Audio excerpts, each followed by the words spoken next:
In the summer of 1942, the world armored itself against the impossible.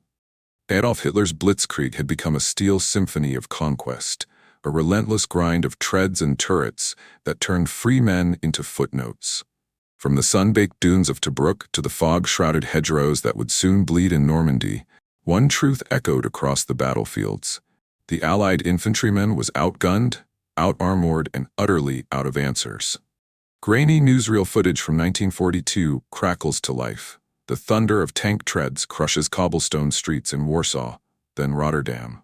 Panzers, hulking beasts of riveted steel, roll forward like mechanical gods, their 88mm cannons belching fire that reduces buildings to skeletal husks.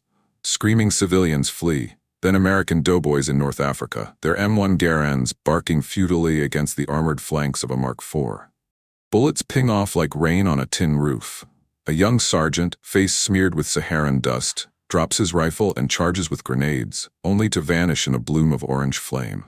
The panzers weren't just vehicles, they were predators. The Panzer III's 50mm gun could punch through a Sherman from a kilometer out, while its crew, safe in their iron womb, watched infantrymen scatter like ants. By mid-1942, the U.S. Army had shipped its first M3 Stuart light tanks to the front, but they were pop guns against the Wehrmacht's heavy hitters. Desperation bred desperation. In Washington, war planners pored over maps stained with coffee rings and blood-red pins, whispering about miracle weapons. Boys from Brooklyn and farms in Iowa died by the thousands, clutching bolt-actions that might as well have been slingshots.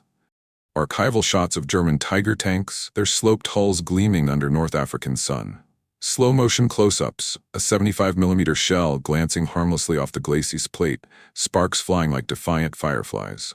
The low growl of diesel engines, the metallic clank-clank of bogey wheels devouring earth. Intercut with letters home, faded ink on yellowed paper, read-in voiceover by weary GIs. GI letter said, "Dear Ma, they come at us like ghosts in the machine. We fire everything, rifles, bars, even rocks if we have to. But those damn tanks, they just keep coming.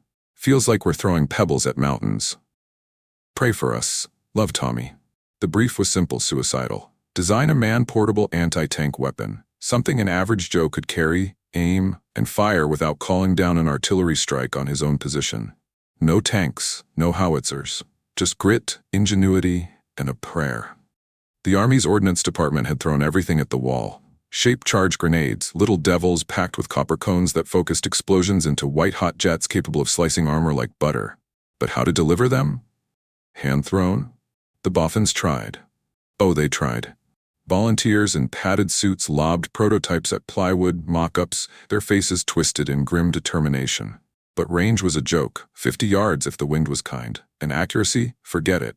A gust off the bay, and your miracle munition sailed into the weeds, leaving the thrower exposed to a hail of MG-42 fire. Failure wasn't abstract here. It arrived in weekly dispatches from the front. Enemy armor advances unchecked, casualties mounting. Request heavier support. Every dud on the range was a ghost.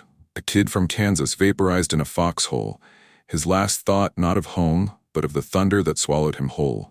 The brass demanded results, but the rulebook was a cage.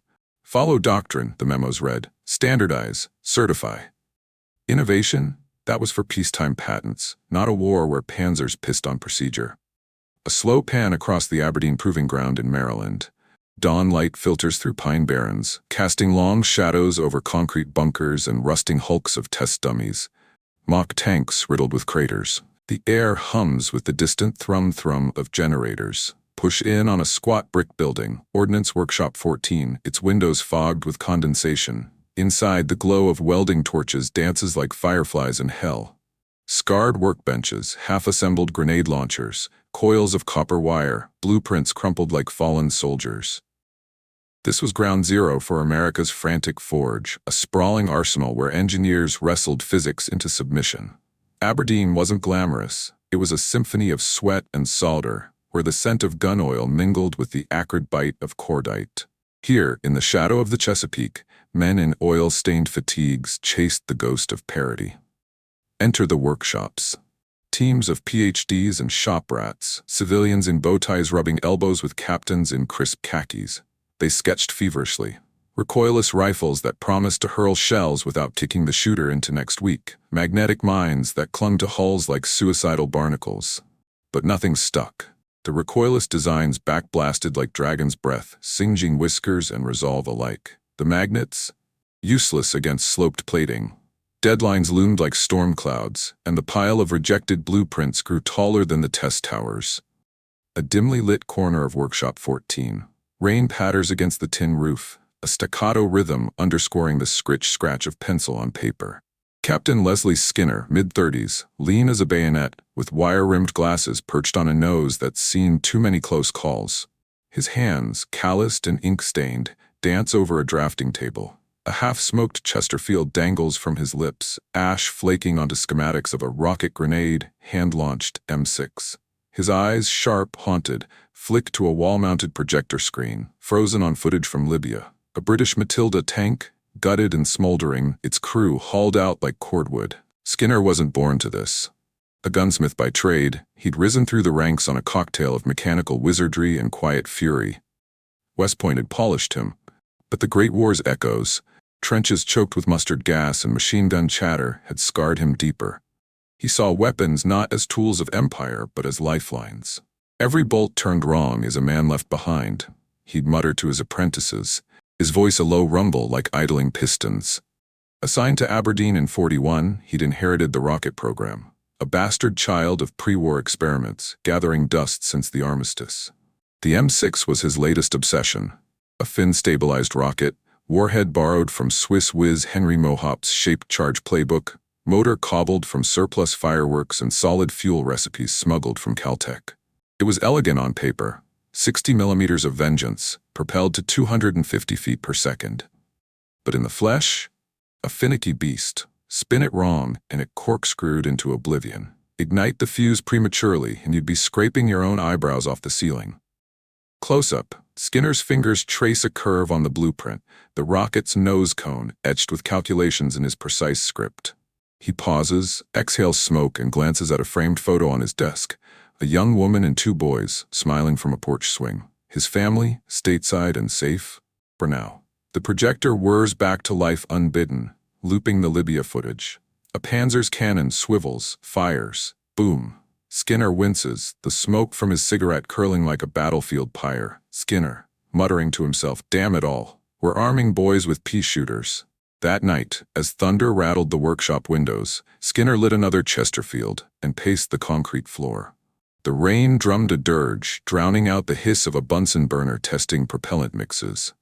His team had clocked out hours ago. Lieutenant Edward Ull, the lanky observer with a poet's eyes, muttering about unconventional vectors before vanishing into the storm. Skinner alone with his demons. He rifled through the scrap bin. Dented casings, warped fins, a length of seamless steel tubing scavenged from plumbing surplus. It was junk, the detritus of 100 aborted ideas.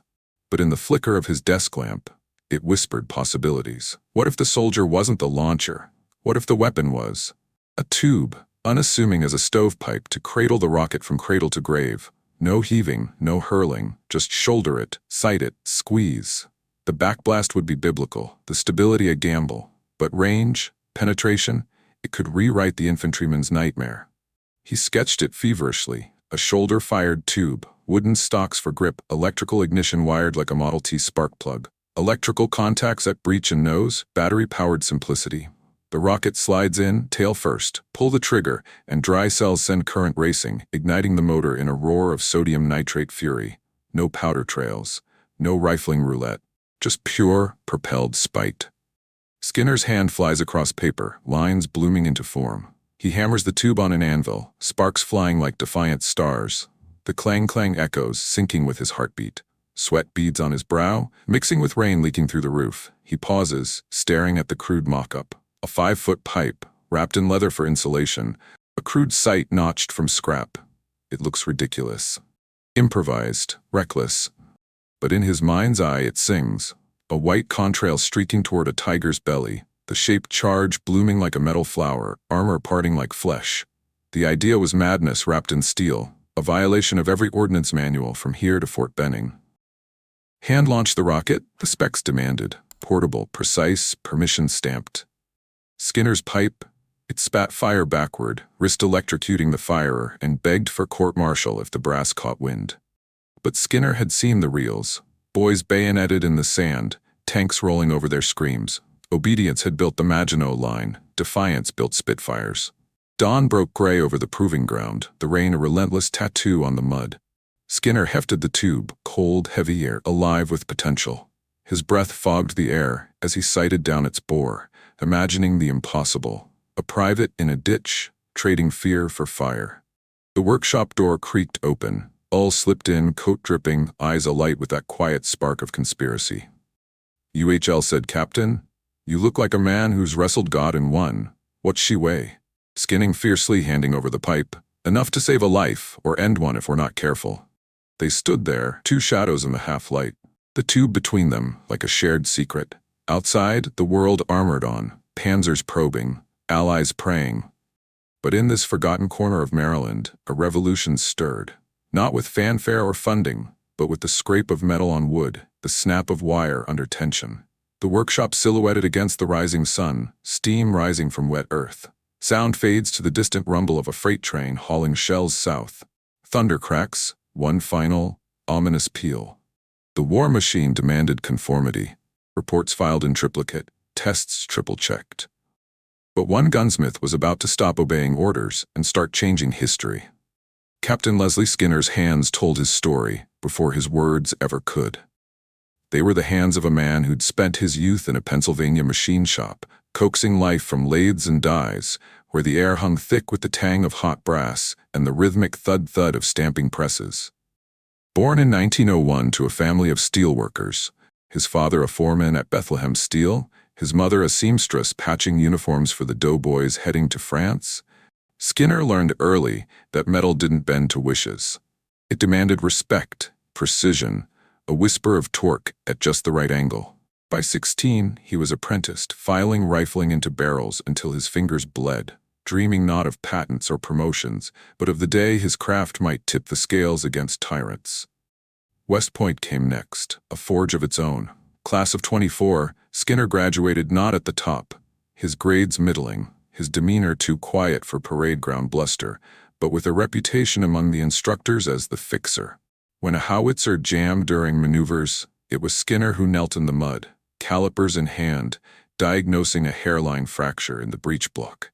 "It's not the gun that's broken," he'd say, wiping grease from his brow, "it's the thinking." The Great War had ended before he could ship out, but its ghosts lingered in the barracks' tails. Lewis guns choking on mud, tanks bogged in Flanders slime, boys shredded by shrapnel because some general back in London wouldn't approve a mudguard redesign. Skinner absorbed it all, filing it away like grooves in a barrel, his engineer's mind turning horror into hypothesis. By 1941, Pearl Harbor's smoke still curling over the Pacific, Skinner found himself at Aberdeen Proving Ground, not as a desk-bound theorist, but head of the rocket branch, a misfit unit tucked into Workshop 14's dim bowels.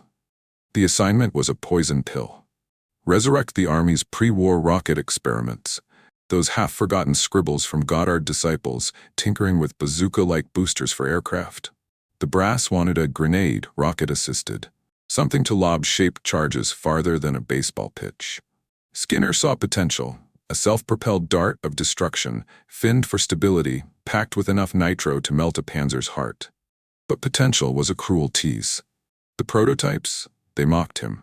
The first rounds were duds born in desperation. Skinner scavenged propellant from surplus aerial flares, double-base powder, a finicky mix of nitrocellulose and nitroglycerin that burned hot but uneven. He'd mix batches in coffee cans, the stir-stir of wooden paddles echoing like a heartbeat in the still night. Load the warhead, a conical liner of oxygen-free copper, gifted from Henry Mohaupt's Swiss patents, designed to collapse under detonation into a molten spear piercing armor at Mach speeds. No need for high velocity, the shaped charge was physics poetry, turning explosive force inward, a white-hot finger of death. On paper, the M1 prototype promised 100 yards of reach, 2 inches of penetration. In the field, catastrophe. Early tests unfolded on the scarred flats of the proving ground, where the Chesapeake's salt wind whipped sand into eyes and resolve. Skinner himself would shoulder the launcher, A crude sling of canvas straps, no tube yet, just a underhand toss like skipping stones across a pond of fire.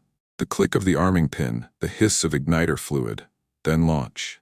The rocket would sputter, cough a plume of orange smoke, and veer like a drunkard, sometimes straight up, blooming harmlessly in the clouds. Other times, a wild bank left, slamming into a sand berm with a crump that showered observers in grit. One April morning, it went worse. The motor ignited mid-toss, the backflash searing Skinner's sleeve to cinders. He dropped, rolled, the acrid stench of singed wool mixing with propellant scorch. No injury beyond pride, but the report, unreliable. Recommend shelving. The memos piled up like spent casings. Major Harlan Thorpe, Skinner's direct superior, a West Point lifer with a mustache like a wire brush and a doctrine thicker than tank plating, leaned hard on the rulebook. Captain, he'd bark during Monday briefings, his pointer jabbing at charts of ballistic arcs. We don't innovate, we iterate. Hand launch, as specified. No deviations without triplicate approval. Thorpe embodied the antagonist Skinner loathed. The doctrine of no, that bureaucratic hydra where every bold line on a blueprint sprouted a red stamp of rejection. Safety and sameness, they'd argue. Better 1,000 predictable failures than one rogue success that embarrassed the quartermaster. Skinner nodded, saluted, but in the workshop's hush, his jaw set like locking lugs. Failure after failure etched lines into Skinner's face, deeper than the war newsreels. The M2 variant added stabilizing rings, borrowed from artillery fuses, but humidity swelled the wood, warping the trajectory into a lazy loop. The M3 tried pyrotechnic igniters, magnesium flares that promised clean burn, but they fizzled in the damp, leaving rockets inert as doorstops. Each dud cost more than metal. Dispatches from Torch, the North African landings, painted vivid pictures. Infantrymen, pinned in waddies, panzers prowling like wolves, their only reply a .30 caliber chatter that sparked but didn't pierce. Skinner tacked the telegrams to his wall, yellow flimsies fluttering like ghosts. Lost platoon to armor. Bazooka? Send anything. He worked nights, the whir of his drafting lamp the only company, coffee going cold as he recalculated thrust vectors on napkins stained with motor residue. It was the M4 that broke him, or made him. July 1942, a sweltering afternoon where the air shimmered like heated oil over the range. The team, Skinner, a handful of techs in sweat-soaked coveralls, and Lieutenant Edward Ull, the newcomer, gathered behind blast shields of sandbag and splinter-proof plywood. Ull was an anomaly. A Harvard-lit major turned ordnance officer, tall and angular, with fingers more suited to sonnets than soldering. Assigned as observer from the tactics board, he watched with a quiet intensity, scribbling notes that veered from physics to philosophy. War is the ultimate editor, Ull once quipped over lukewarm spam in the mess hall. Cuts the fat from our fears. Skinner tolerated him. In a den of hammer and tongs pragmatists, Ull's questions were sparks in dry grass. The M4 was a gamble. Extended burn time, a Venturi nozzle to choke the exhaust for thrust. Skinner loaded the tube. No, still no tube. The specs forbade it, demanding man-portable purity.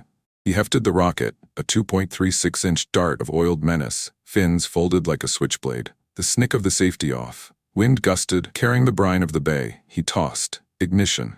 The rocket leaped, straight true for 20 yards. Then the motor hiccuped, a wet pop like a champagne cork in hell. It yawed violently, nosediving into the target. A mock panzer hull, plywood over steel plate. Impact. A muffled thud, smoke curling lazy from the crater.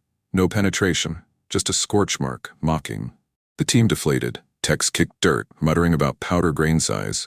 Thorpe, arrived late with his entourage of clipboards, snorted. Another black mark, Captain. That's 3 strikes on hand launch. Revert to baseline. He turned on his heel. The crunch of gravel under boots, a punctuation of dismissal. Skinner knelt by the debris, gloved fingers sifting fragments. A twisted fin, a glob of unburnt propellant like candle wax. The sun beat down, turning the range into a skillet. Ull crouched beside him, silent at first, his shadow long across the pockmarked earth. UHL, soft probing. It's not the rocket, is it? It's the hand. The human variable, tremble, wind, fear. What if we take the throw out of the equation? Skinner looked up, eyes narrowing behind smudged lenses. Ull's words hung there, simple as a fulcrum, shifting the weight of months. The hand-launch doctrine wasn't doctrine. It was dogma, born of interwar penny-pinching when budgets favored bayonets over boosters. But all saw it, the soldier as vector, not virtuoso. Remove the arm, the arc, the artifice, guide the rocket, cradle it, let steel be the sling. Skinner, pausing, then a slow nod, the spark igniting. A tube. Shoulder fired. Electrical squib at the tail. Dry cells, no friction fuse. Slides in breech first, exhaust vents rearward. Backblast be damned. Better a scorched heel than a bayoneted squad. All's face lit, not with triumph but recognition, the quiet thrill of two minds aligning in the wreckage. They rose, dusting knees, the failed M4 between them like a fallen comrade. Around them, the range hummed on. Distant cracks of small arms tests, the low moan of a wind tunnel sucking air through mock fuselages. But in that moment, amid the brass casings glinting like spent promises, the idea crystallized, not a tweak, a revolution. A pipe of seamless steel, unrifled, ungainly, 5 feet of plumbing defiance, fitted with walnut stocks whittled from scrap, a leather sling for carry, iron sights filed from barrel blanks. The rocket would ride rails of electricity, contacts kissing nose and tail, a trigger closing the circuit, current racing to ignite the black powder kicker, then the sustainer roaring to life. Velocity, 265 feet per second. Range, 200 yards effective. And the warhead, Mohaupt's gift, guaranteed to gut a Mark III at point blank. They sketched it there, on the back of a test log, pencils flying in furious shorthand. All's loops elegant, Skinner's angular as rifling. No fanfare, no forms. Just the scritch of graphite, the rustle of wind through marsh grass. Thorpe's rejection echoed in Skinner's mind. Revert to baseline. But baselines were for battles already lost. This tube, it was the infantryman's equalizer. A democratic dart turning privates into predators. Risky? The backblast could flay a foxhole, the electrical short in sweat-soaked stocks. But risk was the rebels' creed. Back in the workshop that evening, as cicadas droned a humid lullaby, Skinner and all worked in tandem. The anvil rang with hammer blows, shaping the tube from surplus boiler stock. Smoothbore, 2.36 inches inner diameter, walls thick enough to laugh at pressure spikes. All wired the igniter, fingers nimble as a watchmaker's, twisting copper from radio scrap into a circuit simple as sin. They tested the dry run, slide the mock rocket home, the click of contacts mating, a bulb flickering to life on trigger pull. No boom, but promise. The hum of possibility, ozone sharp in the air. Word leaked as it does in tight quarters. A tech, half-drunk on bootleg hooch, boasted in the enlisted club. By week's end, Thorpe's shadow fell across the workbench, his face thunderous as a squall line. What in blazes is this contraption, Skinner? A stovepipe howitzer? The specs call for hand-thrown. This is anarchy. He jabbed a finger at the tube, leaning like an accusation. Skinner met his gaze, unflinching, the pipe between them a steel gauntlet thrown. Skinner, voice steady, edged with the grind of conviction. Sir, hands fail. Tubes don't. Give us the range, one shot. If it misses, scrap it. If it hits, well, the boys in Tunisia might thank you. Thorpe's lip curled, the doctrine of no coiling like barbed wire. Permission denied, cease and desist, or it's your stripes. He stormed out, door slamming with a bang that rattled tools from pegboards. Ull exhaled, long and low, the workshop falling into the tick-tock of a cooling forge. Skinner hefted the tube, sighting down its length at a poster of Rommel's Afrika Korps, panzers smirking in newsprint. UHL, half smile, half worry, rebellion's a harsh muse, Captain. You sure? Skinner. Low, the words avow. I've seen enough graves dug by sure things. This, it's for the ghosts. They pressed on in secret, nights blurring into a haze of sparks and solder. The tube evolved. A canvas cover to muffle the backblast's roar, a rubber pad on the shoulder stock to absorb the kick. Failure still stung, a short circuit arcing blue, singeing All's cuff, a test round veering into the backstop, burying itself like a bad memory. But each miss honed the edge. Skinner dreamed of it now. A GI in a muddy lager, tube shouldered against the stars, the crackle of ignition, a panzer's turret slewing too late. The shape charge kissing steel, armor blooming inward in a silent scream. The brass circled closer, memos mounting like storm warnings. General Gladon Barnes, the ordnance chief, a bear of a man with eyes that pierced like armor-piercing rounds, caught wind through back channels. He summoned Skinner to his office, a sanctum of oak and ordnance models, the air heavy with cigar smoke and the faint whiff of bourbon. Barnes didn't roar. He leaned forward, steepling fingers scarred from his own shop days. Barnes said, "Heard you've got a pipe dream, Captain." Thorpe says, "Folly." I say, "Show me." But quietly, War waits for no man, but it buries fools. It was green light wrapped in warning. Skinner saluted, pulse thundering like a misfiring motor. Back in the shop, he and all redoubled, rifling experiments with Henry Mohaupt, the civilian whiz loaned from industry, grooving the tube for spin stabilization. Mohaupt's touch, subtle twists, like rifling a squirrel rifle, promised to tame the rocket's wobble. The weapon took shape, ugly as sin but functional as fate. 54 inches long, 15 pounds loaded, a bandolier of rockets slung like bandolier grenades. They told him to follow the rules. He decided to rewrite them. The workshop became a vault of shadows and secrets, its concrete walls absorbing the tap-tap of hammers on hidden anvils, the fizz of test igniters quenched in sand buckets. Skinner and all moved like conspirators in a noir reel. Doors bolted after hours, blueprints stashed under floorboards. Conversations dropped to murmurs when a patrol jeep growled past the fogged windows. General Barnes's tacit nod was their shield. A whispered, "Proceed with discretion," scrawled on a napkin during a briefing on recoilless rifles. But discretion was a thin veil over defiance, and in Aberdeen's echo chamber of clipboards and conformity, thin veils tore easy. The first clandestine tests unfolded in the small hours, when the proving ground slept under a blanket of Chesapeake mist. The range's outer berm, a forgotten stretch of scrub pine and clay pits, far from the main firing lines, served as their proving ground. No spotters, no scribes, just Skinner, Ull, and a rotating cast of trusted techs, faces lit by the blue flicker of shielded lanterns. The tube, now dubbed the pipe in hushed asides, lay swaddled in canvas on a sawhorse, its walnut stalks sanded smooth, the electrical harness a nest of braided wire gleaming like veins under skin. Henry Mohaupt, the civilian engineer with grease-blackened nails and a laugh like grinding gears, joined the fray on loan from the Watervliet arsenal. His rifling touch, subtle helical grooves etched with a jeweler's dye, promised to impart spin, taming the rocket's gyre like a quarterback's spiral. Loading was ritual. Slide the rocket home, tail first, the snick of contacts mating a lover's promise. The warhead nestled forward, its copper cone a fragile chalice of focused fury. Dry cells in the pistol grip hummed with latent charge, the trigger a simple bakelite lever wired to mercy. Skinner shouldered it first. The tube's weight a familiar anchor, 15 pounds of borrowed plumbing, balanced like a fowler's gun.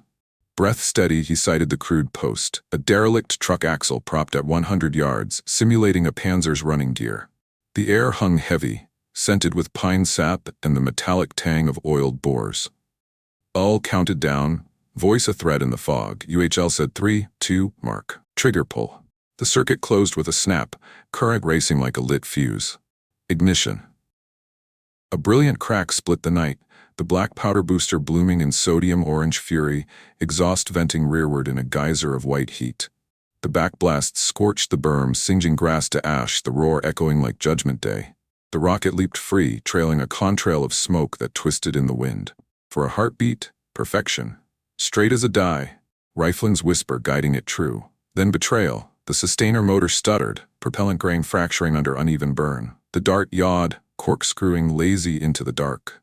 Impact, a distant thump, the axle untouched, just a furrow in the clay like a child's tantrum scar. Silence fell, thick as fallout.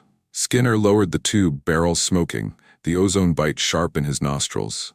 No cheers, no curses, just the crackle of cooling metal, the distant hoot of an owl mocking their hubris. Ull jotted notes by lantern light, his script precise. Burn instability at 1.2 seconds. Grain density variance? Mohaupt knelt by the crater, sifting debris with a miner's pan, unburnt chunks of nitrocellulose glinting like fool's gold. Close, he grunted, the word a balm and a barb. Close in war was a widowmaker. The explosions came next, unbidden and unforgiving. Dawn of the third night, humidity clotting the air like congealed blood.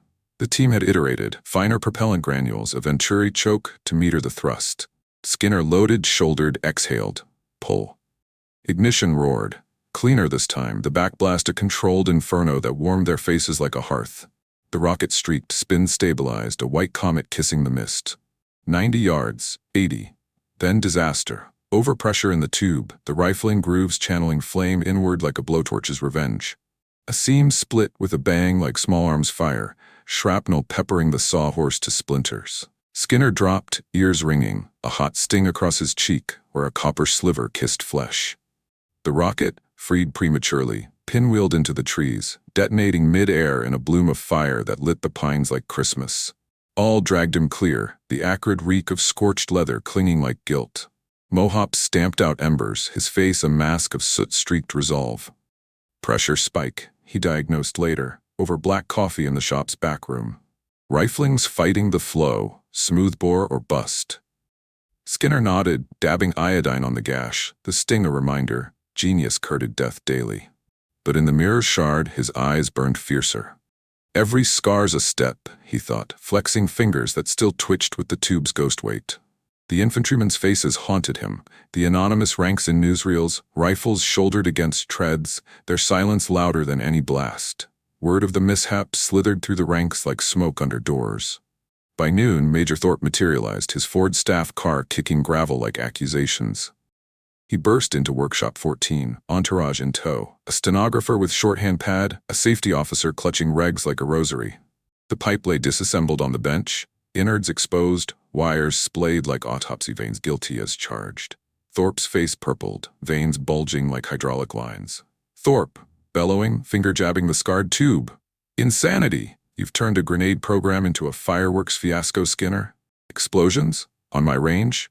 This isn't R&D. It's Russian roulette with Uncle Sam's dollars. The text shrank back, Mohaupt polishing a die with deliberate slowness. Uhl stood silent, arms crossed, his poet's gaze a steady anchor. Skinner rose, wiping hands on his apron, the iodine stain a badge of baptism. Skinner, calm, the words measured like powder charges. Major, it's a weapon in labor pains. The split? A flaw we fixed tonight. But hand-throwing those rockets, that's the real explosion waiting. Boys shredded before they can lob. This pipe gives them reach, power, a chance. Thorpe laughed, a bark devoid of mirth, echoing off the rafters. Chance? You're gambling lives on plumbing scraps. Barnes may indulge your whims, but I've got Eisenhower's ear. One more test, and it's cancellation. Court-martial if you're lucky. He swept the room with a glare, lingering on the rifling jig like it was contraband. Shelve it. Now. The door slammed, a boom that rattled beakers, leaving the air humming with defeat's aftertaste. Ridicule followed like shrapnel. In the mess hall, whispers turned to jibes. Skinner's stovepipe guaranteed to blow up in your face. Cartoons circulated, crude sketches of a pipe-smoking captain chasing errant rockets with a butterfly net. Even allies wavered. A tech tendered resignation, citing safety concerns in a note that quivered like gelignite. Mohaupt stayed, his loyalty a quiet forge, but Uhl confided over midnight rations. They're carving us into cautionary tales, Les. The doctrine doesn't just say no, it shames you for asking.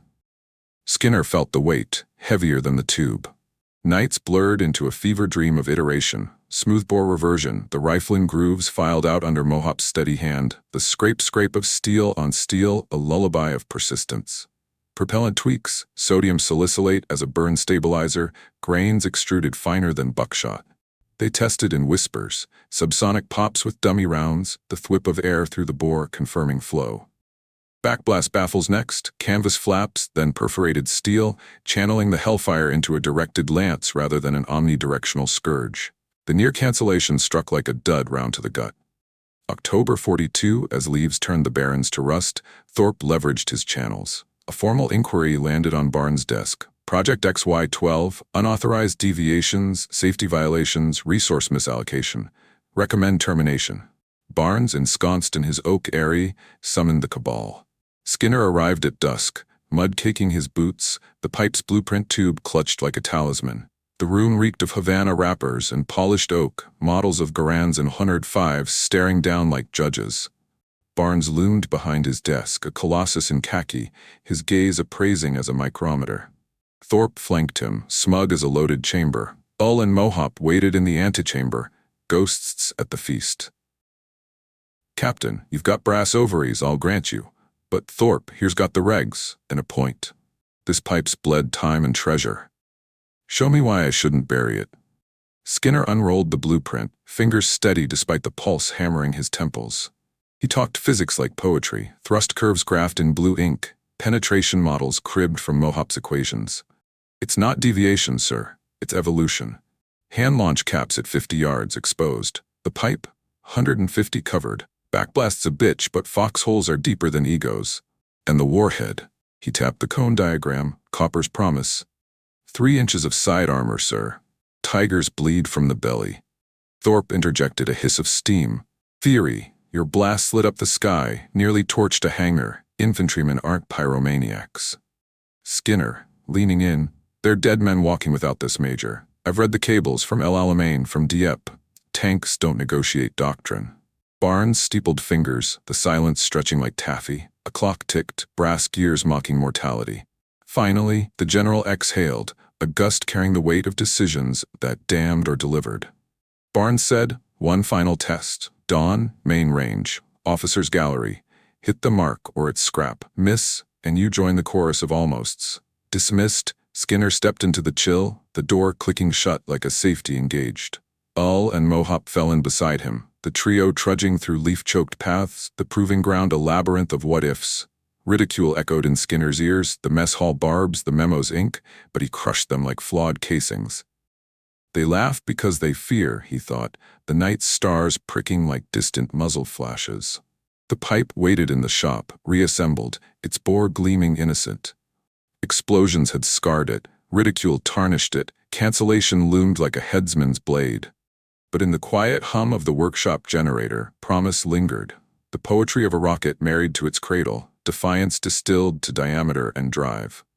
They worked through the witching hour, Mohaupt honing the igniter pins to needle sharpness, Uhl plotting wind vectors on a Chesapeake chart. Skinner loaded a live round, the thunk of seating a vow renewed.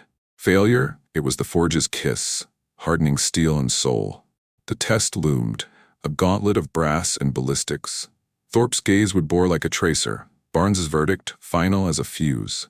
But Skinner saw beyond, a squad in Tunisia, tubes shouldered against the dawn, turning tide with fire from a pipe. Every failure was a lesson, and every lesson brought the pipe closer to perfection.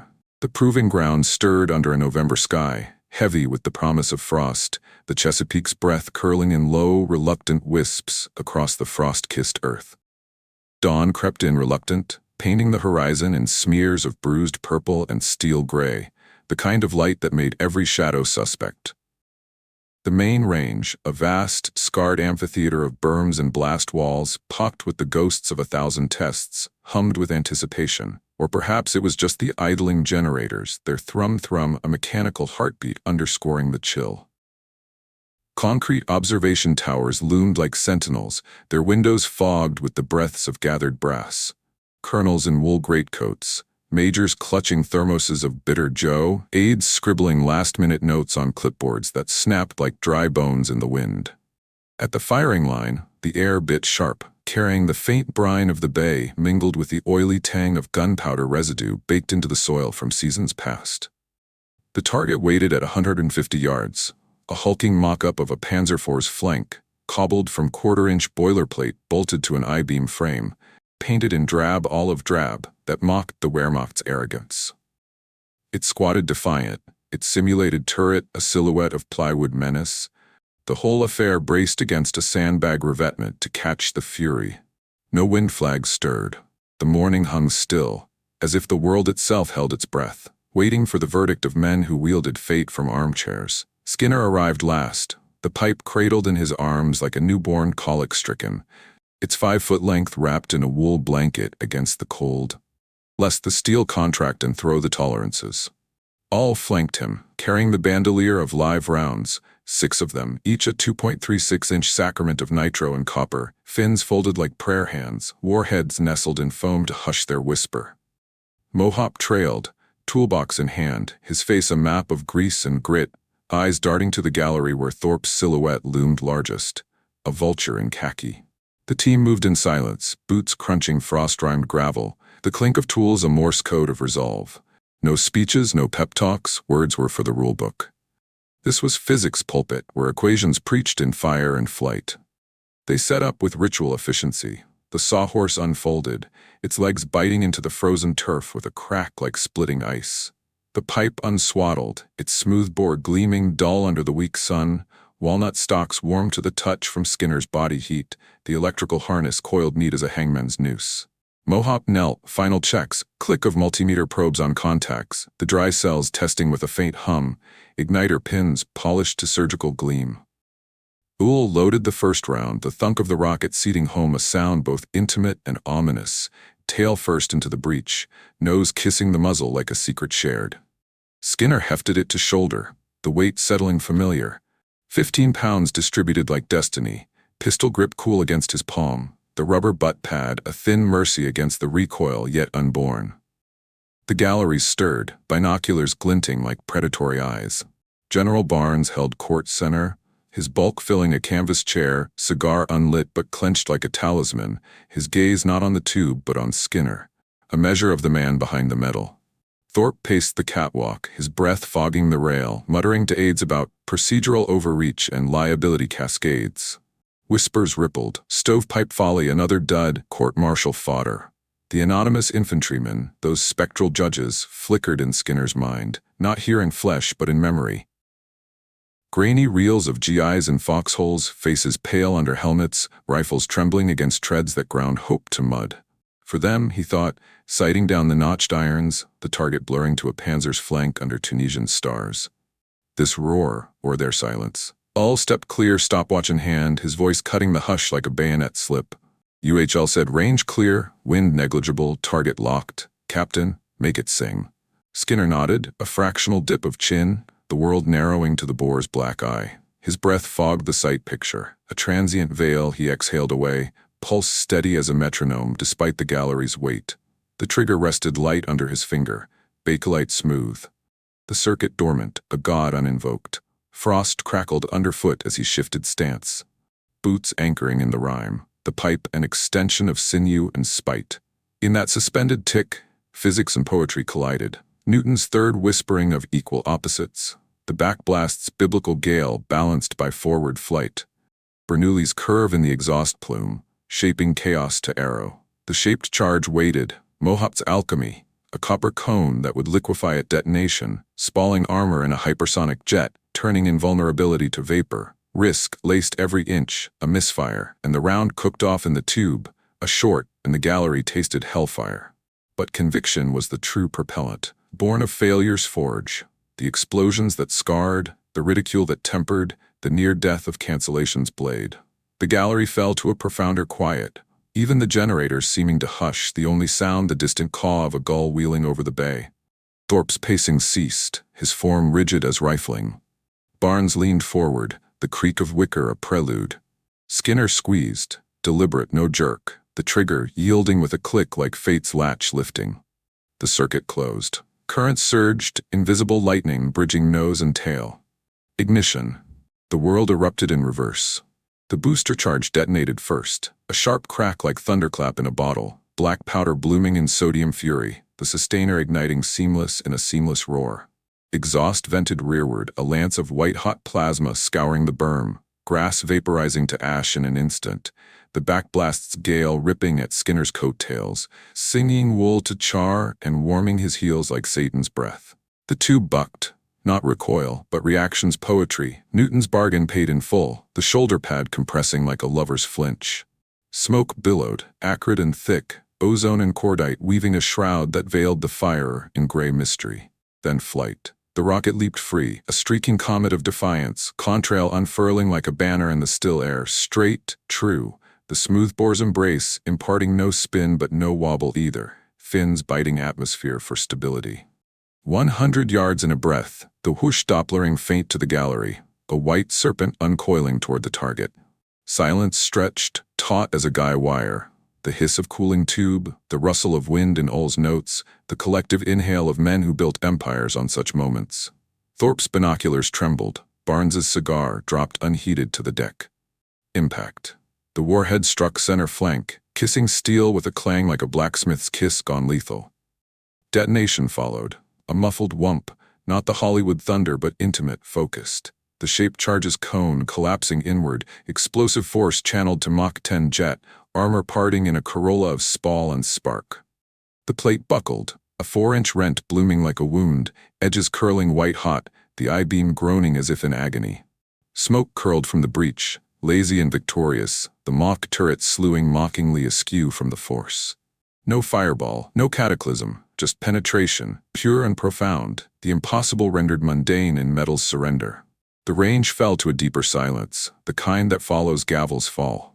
Binoculars lowered slow, faces pale as the frost they'd trod. A tech in the pit, anonymous, helmeted, waved a flag, hit confirmed. Ull's stopwatch clicked shut, his grin cracking the chill like dawn's first ray. Mohaupt exhaled, a gust of relief carrying the clink of tools settling in his box. Skinner lowered the pipe, barrel trailing vapor, his shoulder throbbing with the echo of thrust, cheek grazed by heat's whisper. He felt it then, not triumph, but transfusion. The ghosts of the range, those infantrymen's shades, nodding from the berms. It flies. It bites. The tube hung heavy in his hands, no longer scrap but sacrament, its smooth steel etched now with history's first groove. The gallery erupted, not in cheers, but murmurs swelling to a tide. Penetration. Clean flight. God, it works. Aides scrambled, notes flying like startled crows.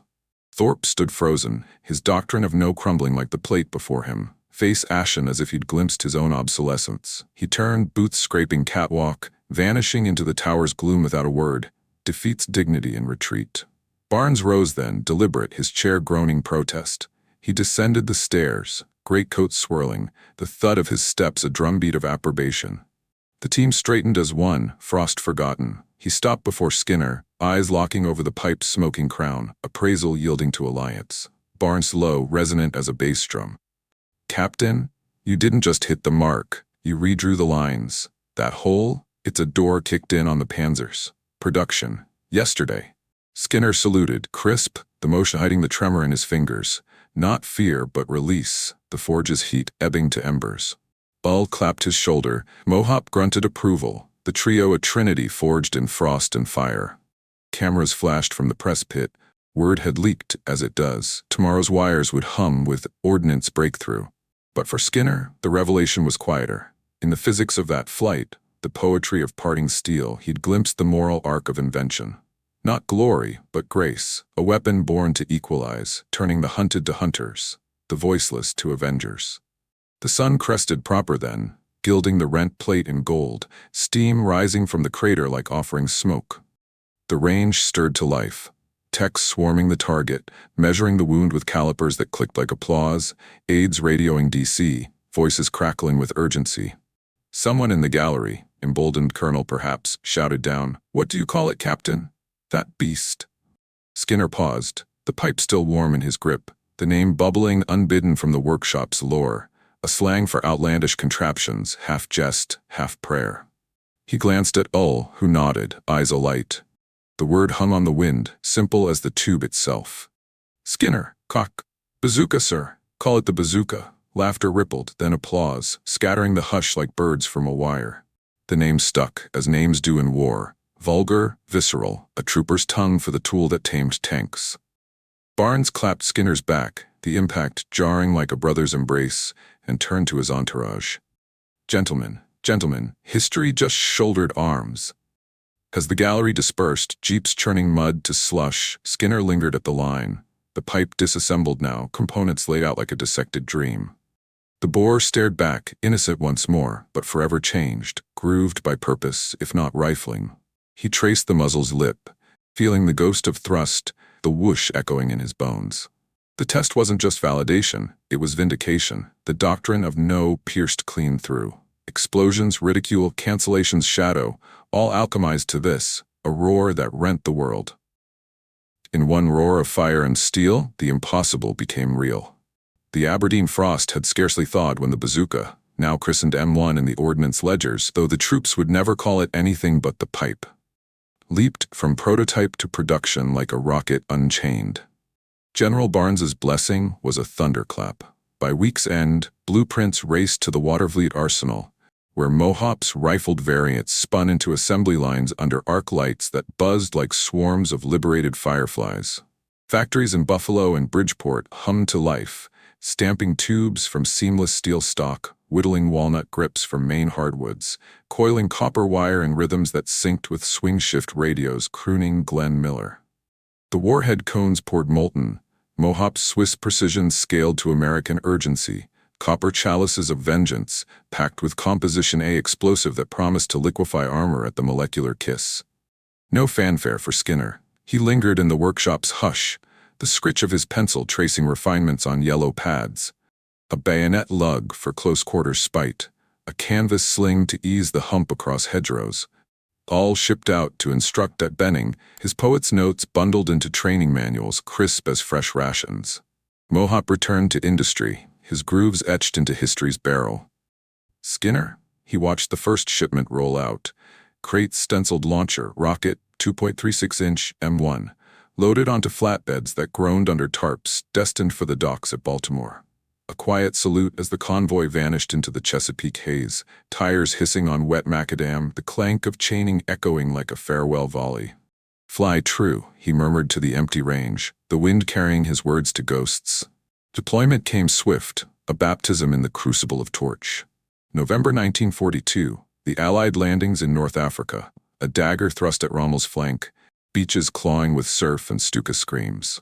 The 1st Ranger Battalion, those Darby's darlings forged in mountain grit, uncrated the bazookas amid the chaos of Fadala's quays, salt spray mingling with the ink-fresh manual's pages. Lieutenant Colonel William O. Darby himself, eagle-eyed, whip-lean, hefted one, sighting down the bore at the horizon where panzers prowled the Kasbah's shadows. "Gentlemen," he drawled, voice cutting the chatter of loading jeeps, "this here's our equalizer. Shoulder it like a grudge, and let the Krauts taste American plumbing." The infantrymen, farm boys from Ohio, clerks from Chicago, their faces taut under M1 helmets, eyed the pipe with a mix of awe and unease. 15 pounds felt biblical, the tube's length awkward as a dowser's rod in foxhole confines. Training was crash course poetry. Load tail first, contacts kiss, trigger squeeze, mind the backblast, or kiss your eyebrows goodbye. They fired on improvised ranges, Algerian dunes pocked with craters, the crack whoosh of launch scattering camels and resolve alike. Early jitters, a round cooking off prematurely, singeing a sergeant's trousers to rags, another veering into the surf, bubbling feudal fury. But the hits? Revelation. A captured Italian Fiat tankette, gutted at 50 yards, its hull blooming like a punctured lung, crew scrambling from the pyre with hands raised to the uncaring sky. First blood came at El Getar, March 43. The big red one pinned in olive groves where Kasserine Pass's ghost still lingered. German Mark III's, short-barreled snarls of 50mm spite, probed the line, treads churning weighty gravel to dust, their hulls shrugging off 50-caliber hail like summer rain. Private First Class Edward P. Ryan, a Brooklyn bantam with a nose like a pistol grip, hunkered in a slit trench, heart hammering against the pipe's stock. The Panzer loomed, a steel behemoth at 100 yards, its commander standing turret-high, binoculars glinting arrogance. Ryan's squad leader, a lanky corporal from Tulsa, slapped his shoulder. "Now or never, kid. Make Skinner proud." Ryan rose, tube-shouldered against the acrid bite of cordite from his Garan's last bark. The click of the safety off, a vow in the din. Wind off the Atlas whispered doubt, but he squeezed. Ignition roared, a backblast that scoured his foxhole to barren earth, singeing his pack to tatters and filling his nostrils with ozone and scorched hope. The rocket streaked, a white dagger uncoiling, fins biting air for a flight as pure as prayer. Impact. The shaped charge kissed the Panzer's flank, just below the turret ring, copper cone collapsing in hypersonic spite. The whump was understated, almost polite. Then bloom. Armor parted in a corolla of spall, the jet lancing through to the ammo bin. Secondary detonation followed, a thunderclap of yellow flame that birthed black smoke, the turrets slewing wild as the crew bailed, one dragging a charred sleeve, another clawing gravel for cover. The line erupted. Not cheers, but a feral yawp from throats raw with dust. Rangers surged, Garan's barking, the Panzer's hulk a pyre beaconing victory. Word flashed up the chain, bazooka kills confirmed. Armor penetration, side aspect, 75mm equivalent. Rommel fumed in his command tent, maps rumpled like his plans, the pipes whisper turning his blitz to stutter. By Tebessa, the weapon was legend, tubes slung like bandoliers, GIs dubbing them kraut cookers. The whoosh crack, a siren's song luring panzers to their grave. Sicily followed, July 43. Operation Husky's blood-soaked beaches where Mount Etna belched ash like accusatory gods. The 45th Thunderbirds, fresh from stateside drills, faced Hermann Goering Division's panthers, sloped behemoths that devoured Shermans like aperitifs. At Biscari, a platoon sergeant named Kowalski, Polish blood running hot, ambushed a column in lemon groves, the air thick with citrus rot and diesel reek. 3 shots in the gloaming, the first glancing off the glacis, sparking futile, the second gutting a half-track, its canvas igniting like tinder, screams mingling with the crackle of burning fuel. The third, Kowalski's own, shouldered from a ditch, backblast wilting olive leaves, struck true, piercing the panther's engine deck in a bloom of oil and overpressure. The beast slewed, belching smoke, its crew fleeing into the scrub as tracers stitched their heels. Battlefield alchemy refined the pipe. Early M1s jammed in sand, electricals shorting in sweat. By Salerno, the M1A1 arrived, tropicalized, with rubber seals and a wooden foregrip to tame the heat. Infantrymen adapted, lore born in letters home. Ma, this tube's a game changer. Yesterday, I dropped a Mark IV from a hedge, felt like God handed me David's sling. Casualties dipped where bazookas bit. Anti-tank teams formed, 2-man dances of loader and firer, the thunk-snap of reloader rhythm against the war's cacophony. But poetry had its price. Friendly fire from backblast's blind rage, rounds dudding in mud, the moral weight of a weapon that democratized death, arming privates with Panzer's bane. Normandy, June 44, the hinge of history creaking under Omaha's red surf. The 29th Division stormed ashore, tubes waterproofed in cosmoline that peeled like snakeskin in the brine. Hedgerows became crucibles. Bocage's emerald labyrinth, where tigers prowled like myth, their 88s reaping hedgerows like scythes. Sergeant First Class Daniel McNulty, a Philadelphia fireplug with a rosary knotted in his sling, crouched in a sunken lane, the pipe's weight a crucifix against his chest. A king tiger materialized, 60 tons of interleaved menace, its sloped hide shrugging bazooka fire like insults. McNulty's team, 4 tubes barking in volley, probed for weakness. Tracks sheared, vision ports scorched, until one round kissed the rear turret base, the shaped charge's jet spalling inward to the breach. Detonation chained, the turret lifting like a cork, the behemoth's vitals erupting in a geyser of flame that lit the Normandy night. By Falaise pocket, the noose tightened, thousands of bazookas in the van, tubes venting hellfire from apple orchards, turning retreat to rout. German after-action reports wailed. Infanterie Waffe Bazooka Durchschlägt Panzerem, unvorhergesehen. Panzers brewed up by the score, hulls cracked like eggshells, the pipe's contrails stitching the sky like accusatory threads. Infantrymen, once prey, became predators, flanking, ambushing, the whoosh a whisper of rebellion against the armored tide. Skinner watched from Aberdeen's periphery, the war's drumbeat fading to dispatches. M1 effectiveness, 68%, first hit kill on medium armor. Promotions came. Major's oak leaves pinned in a ceremony smelling of starch and regret. But glory? It evaded him like smoke. The headlines hailed Yankee ingenuity, reels glorifying Darby's Rangers, but Skinner's name? Buried in footnotes, overshadowed by generals who claimed the cradle. He returned to gunsmithing's quiet grind, refining the M9, a folding stock variant for paratroops, its snap of deployment a nod to the airborne's dare. Ole wrote from the Rhine, "Your pipe saved my hide at Bastogne. Owe you a beer, or 10. Mohaupt sent a crate of Swiss chocolate wrapped in rifling blueprints. Post-war, the workshop emptied, echoes of clang and hiss giving way to silence. Skinner mustered out in 46, returning to Pennsylvania's mills, hands that birthed revolutions now filing dies for peacetime plows. No memoirs, no medals on the mantle, just the framed M1 schematic, yellowing beside family photos, a talisman against forgetting. He died in 1969, quietly, the world armored anew in Cold War steel, his obit a paragraph in the local gazette. Local engineer, Wwii veteran, no mention of the pipe, the roar that rent Rommel's dreams. Yet legacy lingered, etched in steel and story.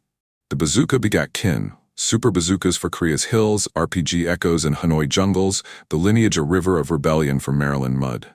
Infantrymen worldwide, doughboys to mujahideen shouldered its descendants, the principle pure. Defiance distilled to diameter, innovation's spark against doctrine's dark. In the end, Skinner wasn't hero or headline. He was the gunsmith who saw salvation in scrap, who broke the cage of no with a trigger's pull. His pipe didn't win the war, it armed the men who did, turning terror to tally, the hunted to hunters. Obedience built armies, rebellion built revolutions. He didn't follow the rules, He rewrote them in steel. The line between genius and insubordination? Drawn by results, a hole punched through hell, a world tipped from the brink. He broke the rules and built a weapon that saved the men who couldn't. If you believe forgotten innovators deserve their stories told, subscribe for more untold World War II brilliance.